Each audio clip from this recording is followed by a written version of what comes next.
Merci beaucoup, Monsieur le Président. Donc, en fait, je suis très heureuse de me lever aujourd'hui.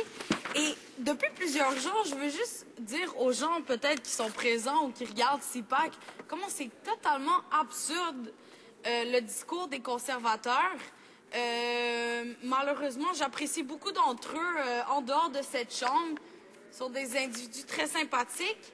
Mais quand il vient à défendre les erreurs et les élucubrations loufoques qui se passent ici, on met la faute sur les libéraux. Un membre est venu ici poser une question en disant « Les libéraux ont fait la même chose ». J'ai sincèrement l'impression d'être encore au secondaire, dans la cour de récréation, quand on dit « celui qui le dit, c'est celui qui l'est ». C'est totalement absurde. Le discours des conservateurs est complètement incohérent.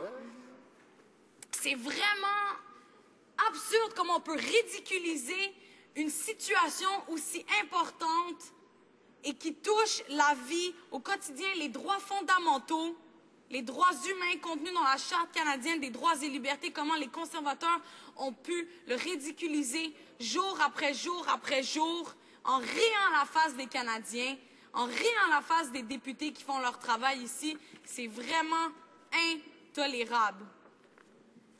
Donc, Monsieur le Président, c'est important de souligner aujourd'hui les racines profondes du mot démocratie. Donc, son étymologie vient du mot démos, qui veut dire peuple, et kratos, qui veut dire souveraineté. Donc, en fait, la démocratie est un régime politique fondé sur le principe que la souveraineté appartient à l'ensemble des citoyens et que ces citoyens peuvent s'exprimer au travers du suffrage universel. Et c'est un fondement qu'on connaît à toutes les sociétés occidentales, peu importe les élections, c'est quelque chose au fondement même de notre société.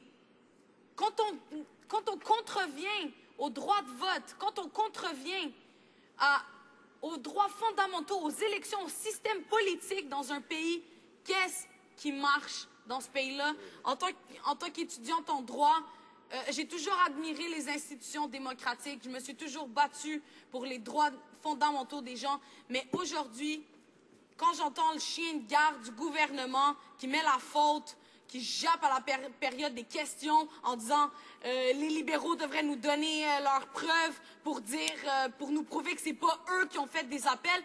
Pourquoi ils auraient fait des appels pour que leurs propres membres soient pas élus? Non mais franchement, c'est complètement incohérent. Non mais écoute, le NPD, ben oui, on aurait fait des appels au Québec pour dire aux gens de pas aller voter pour le NPD. Franchement, c'est complètement incohérent. On voit bien ici que les conservateurs tournent en rond, courent après leur queue, comme mon collègue le disait, et qui savent plus quoi dire pour justifier le scandale qui est en train de leur péter en pleine face. Les Canadiens et Canadiennes s'attendent à ce que le processus électoral soit honnête et fiable. Un processus honnête implique, je le rappelle, le respect des lois. Et il est important de faire toute la lumière sur ce scandale-là. Et si les conservateurs n'ont rien à voir avec ça, et s'ils sont absolument sûrs qu'il n'y a eu aucune fraude électorale, pourquoi se cacher, pourquoi continuer de se cacher derrière des réponses complètement absurdes, derrière des accusations complètement mal fondées? Ils accusent les libéraux de faire des accusations mal fondées, mais ils font exactement la même chose. Donc, arrêtez de tourner en rond, répondez aux questions, faites le travail pourquoi vous avez été élus par les Canadiens et non ce dont pourquoi vous pensez que vous devez faire. Écoutez, c'est très clair. Non seulement les Canadiens ont le droit de savoir, et non seulement vous parlez à chaque jour que vous voulez protéger les générations futures, c'est exactement ce que la motion du NPD fait. Protéger le système démocratique pour les générations futures, protéger le système démocratique, le système électoral pour les prochaines élections. Alors, qui viennent tous les jours dans cette chambre prétendent à vouloir protéger la sécurité de vieillesse pour les générations futures, Ça m'étonnerait. Puis en plus ici qu'ils disent qu'ils veulent protéger les générations futures, l'économie, mais qu'ensuite qu'on essaie de modifier les lois pour empêcher que des fraudes, que des choses aussi fondamentales que le système électoral soit respecté, ils ne veulent point le faire. C'est complètement intolérable. Et qu'ils me reviennent ensuite à la période de questions avec leur génération future, la protection de la jeunesse. Je ne les crois pas. Les Canadiens ne les croient plus. C'est faux. Alors j'espère que le gouvernement va prendre en considération notre motion et va voter pour. Et ensuite, ils pourront peut-être dire qu'ils tiennent à protéger notre système électoral, la démocratie et les générations futures. On verra ce qui va arriver lundi prochain quand on va voter pour notre motion. Est-ce que le gouvernement va voter pour? Mais en plus, est-ce qu'il va prendre la motion et la remettre en action? Et vraiment, j'aimerais mettre le point sur le fait que on parle d'une participation plus élevée. Mais si on compare la participation des gens au Canada aux élections, elle est moindre que beaucoup d'autres pays. On entendait plusieurs députés conservateurs dire que, bon, dans les autres, le taux d'élection, de participation est venu en montant, mais on est un des pays occidentaux qui a le plus faible taux de participation aux élections. Et surtout chez les jeunes. Et ça, c'est un fait. Je ne tiens pas à comparer le Canada aux autres pays. Mais je tiens juste à dire que ce n'est pas une justification pour refuser de donner au directeur général des élections de Élections Canada le pouvoir simplement parce qu'il y a eu une petite augmentation dans le taux de participation. C'est en aucun cas un argument qui fait du sens ici. On est dans les pays où est-ce qu'il y a le plus bas taux de participation, surtout chez les jeunes. Alors c'est important aujourd'hui de prendre une décision pour les générations futures, pour protéger notre système démocratique et surtout pour empêcher les gens de perdre la confiance dans cette chambre ici. On est tous là pour la même raison, Monsieur le Président. On est tous là pour représenter les Canadiens. Peu importe qu'on soit dans le gouvernement, dans l'opposition officielle, ça ne change pas qu'on est tous là pour la même raison, c'est défendre les intérêts des Canadiens, protéger notre Constitution, protéger notre démocratie. Alors je suis complètement outrée aujourd'hui de voir les conservateurs relancer la balle dans le camp des libéraux, du NPD, quand ils devraient être là pour la même raison que nous, c'est protéger notre démocratie, protéger notre système électoral, et c'est clair qu'ils ne sont pas là pour ça s'ils votent contre la motion. Et j'ai bien hâte de voir c'est quoi les questions qu'ils vont me poser. On va voir ça va être quoi leur position. Donc, je leur demande de me dire et de me poser des questions. Est-ce que vous allez supporter notre motion? Est-ce que vous allez supporter notre démocratie et notre système électoral? On verra bien quand je vais avoir fini mon discours. On sait aussi que, selon le gouvernement, c'est on est avec eux ou on n'est pas avec eux. On sait que une bonne idée, c'est une idée américaine pour le gouvernement. On sait combien les Américains sont parfaits et le Canada devrait tendre à imiter les Américains parce qu'ils ont tellement un beau pays. Ici, on nie complètement tout ce que les gens, tout ce que les Canadiens ont fait dans notre pays ici, qui fait qu'on est le plus beau pays au monde et je suis tellement fière de le dire. Je suis tellement fière aussi de dire que je viens de la plus belle province du pays, le Québec. Et plusieurs conservateurs, on le sait, s'inscrivent à l'école d'été de Karl Rove, tout le monde sait c'est qui Karl Rove, qui est un des plus grands stratèges américains de George W. Bush, qui est reconnu pour ses coups truqués. Alors, allons tous en cœur apprendre comment truquer les élections au Canada. Wouhou! Il serait temps de lâcher votre idéologie rovienne qui a mis au monde les Pierre Poutine canadiens et quitter la tactique politique de basse et essayer de contrer les fraudes électorales. S'il n'y a pas de fraude électorale, pourquoi est-ce que vous refusez de participer aux enquêtes? Pourquoi est-ce que vous remettez la faute sur les partis d'opposition? Et pourquoi pas simplement donner les pouvoirs au directeur général? Il va faire son enquête, il va découvrir qu'il n'y avait pas de fraude. C'est très bien, mais pourquoi refuser alors? Et c'est surtout très drôle que ce gouvernement, chaque jour, vient nous bassiner les oreilles avec ses idéologies tough on crime. Il faut respecter la loi, il faut mettre les criminels en prison, il faut faire ci, il faut faire ça, il faut dépenser de l'argent pour bâtir des prisons, mais quand il s'agit d'une chose aussi fondamentale que notre système démocratique, ah ben là, non, non, non, on peut pas, là, écoute, c'est comme ça, l'élection au Canada a les pouvoirs nécessaires, on leur donne pas, on veut pas lui donner. Pourquoi?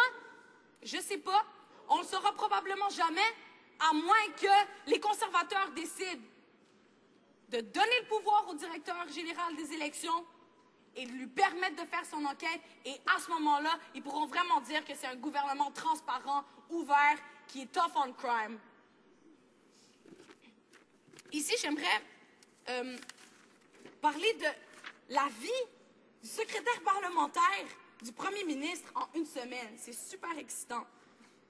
Le secrétaire parlementaire a déclaré à plusieurs reprises qu'il n'y a aucune preuve d'appel frauduleux aux électeurs lors de la dernière élection. Mais en plus des preuves envoyées par le NPD à Élections Canada, on sait qu'il y a 31 000 personnes qui ont contacté Élections Canada. Alors, est-ce que le secrétaire parlementaire est vraiment en train de nier la participation de ces 31 000 personnes-là? Est-ce qu'il est en train de dire que ces 31 000 personnes-là ont menti?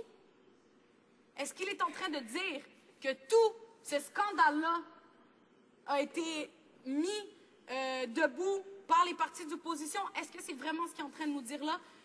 Parce que moi, pendant toute la semaine, toutes mes collègues ici, on s'est fait accuser de faire une campagne de salissage. Mais est-ce que le secrétaire parlementaire peut vraiment se lever et dire à ces 31 000 Canadiens-là, et probablement beaucoup d'autres, dans une dizaine de circonscriptions, qui sont des menteurs, qui n'ont jamais reçu d'appel? Est-ce qu'il est prêt à se lever et le dire maintenant en chambre que les Canadiens sont des menteurs, qu'ils ont inventé ça? C'est vraiment absurde. Et on le sait très bien qu'il ne va pas le faire parce que, Monsieur le Président, le secrétaire parlementaire sait très bien que c'est faux. Il sait très bien qu'il y a eu une fraude électorale. Il sait très bien qu'une enquête doit être menée. Mais quand est-ce qu'Élections Canada pourra obtenir les pouvoirs? C'est la question qu'on leur pose. C'est la question pourquoi on dépose une motion aujourd'hui. Et j'espère sincèrement que le gouvernement va se réveiller. Ça fait plusieurs fois que j'entends le premier ministre aller autour du monde prôner combien le Canada est une société démocratique et juste. C'est vrai, je suis vraiment fière de faire partie de cette société-là, mais je vais être encore plus fière lorsque le gouvernement va adopter notre motion aujourd'hui et va donner aux électeurs, à Élections Canada, la justice qu'ils demandent. Et c'est aussi aux Canadiens. C'est les Canadiens qui ont le droit d'avoir justice ici. Il faut aussi dire que le gouvernement met la faute sur Élections Canada. Le député de Saskatoon, Wanuskewin, désolé si je le prononce mal, a dit « Je soupçonne qu'en fin de compte, si Élections Canada a les ressources pour mener une enquête adéquate, ils se rendront compte qu'ils sont eux-mêmes grandement responsables. » Alors, ils mettent la faute sur Élections Canada, sur les partis d'opposition, sur les Canadiens, mais ils refusent de mettre le blâme sur eux-mêmes. Moi, je me sens encore ici comme à la cour d'école en disant « Celui qui dit, c'est celui qui l'est. » T'as pas de preuve, tu peux rien dire. Non, ça se passe pas comme ça. On est des adultes, là. On est dans une chambre des communes.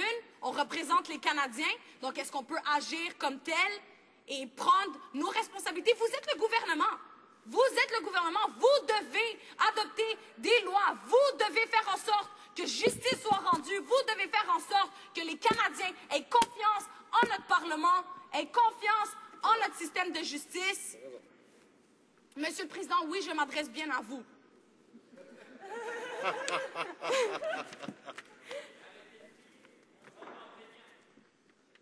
Je suis désolée, mais j'ai le droit d'expression, je m'exprime comme je veux dans cette chambre et il n'y a aucun conservateur qui va me dire comment parler puis quoi dire, OK? Je suis désolée, mais il manque plus que ça qu'on me dise comment m'exprimer. Je parle ici au nom des Canadiens, des gens de ma circonscription. Si je veux crier à l'injustice et à l'inaction de ce gouvernement, je vais le faire aujourd'hui même dans la chambre. Je suis désolée. Si je veux crier et si je veux dire au gouvernement qu'ils sont complètement incohérents, vous avez fraudé les élections, vous Point de ligne. Donc, en fait, je vais terminer mon débat tout simplement pour dire que si certains conservateurs se sont sentis insultés, c'était pas du tout c'était pas du tout ce que je voulais faire. Donc, je m'en excuse. J'ai jamais insulté personne.